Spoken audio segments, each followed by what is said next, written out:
तो संबलपुर में यात्रा कलाकार उपरकू आक्रमण यात्रा चली समय आक्रमण अभियोग स्वर्ण महलर एक नाटक चली बेले आक्रमण होती अभिनय को सत मानी जड़े दर्शक सीधा स्टेज उपरकू चढ़ी आक्रमण करथिबा अभियोग होती फल किसी समय नाटक बंद हो जाइथिला पर बुझासुझा पर पुणी आरंभ होइथिला नाटक किछि दृश्य को नाटक बाद देले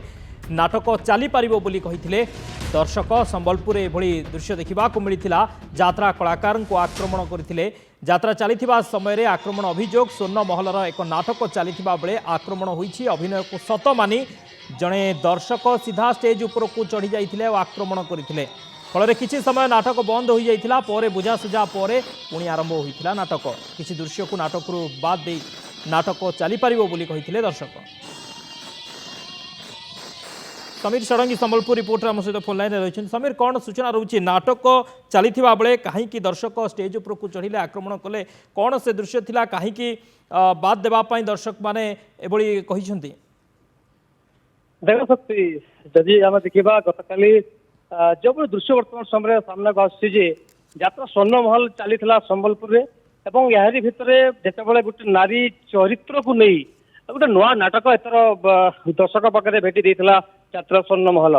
एवं यार भितर आम देखुचु जिते जड़े दर्शक आम एत उत्क्षिप्त हो जाते सीधा सड़क स्टेज उपर को दौड़ी अर्थात से आक्रमण करते अर्थात एभली जीवंत अभिनय करते किंतु एपर्यंत पुलिस पाखरे बोधहुए किसी कंप्लेन रेजिस्टर होई नहीं किंतु यात्रा मालिकों एक बड़ चैलेंज वर्तमान समय जे यह केवल नुआ कथा नुहे एवं जितेबाला विशेषकर आम देखा पाई जे स्वर्ण महलर यही जो भूमिका जे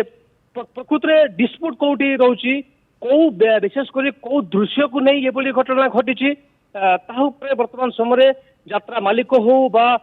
उक्त जी लिखिं बही तापर हो वर्तमान सामना कर गोटे बड़ आवश्यकता ये अच्छी जे प्रकृत में हिंदू मुस्लिम को नहीं किसी डिस्प्यूट देखा दे थाई पारे कि अर्थात यह एक सामना को आसी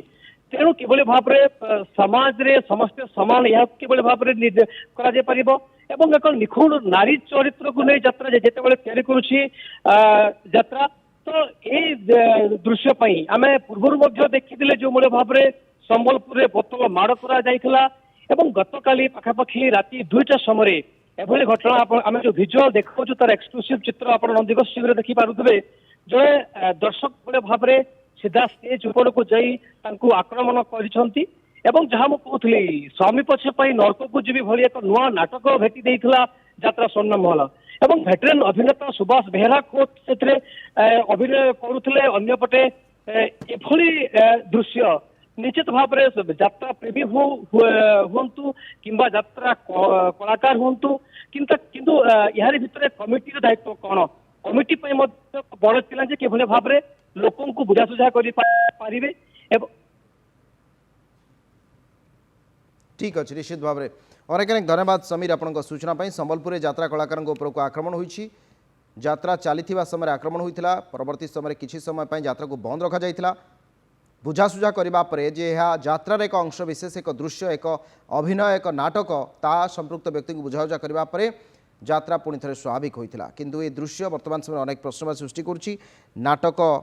रु ए दृश्य को बाद दि जापर कि जदि एभली दृश्य को नहीं लोके उत्क्षिप्त होती एक भावना लोकों मन में जागृत हो क्रोध बा आक्रोश भावना तेज ताकू यात्रा कहीं बाद दिज्व ना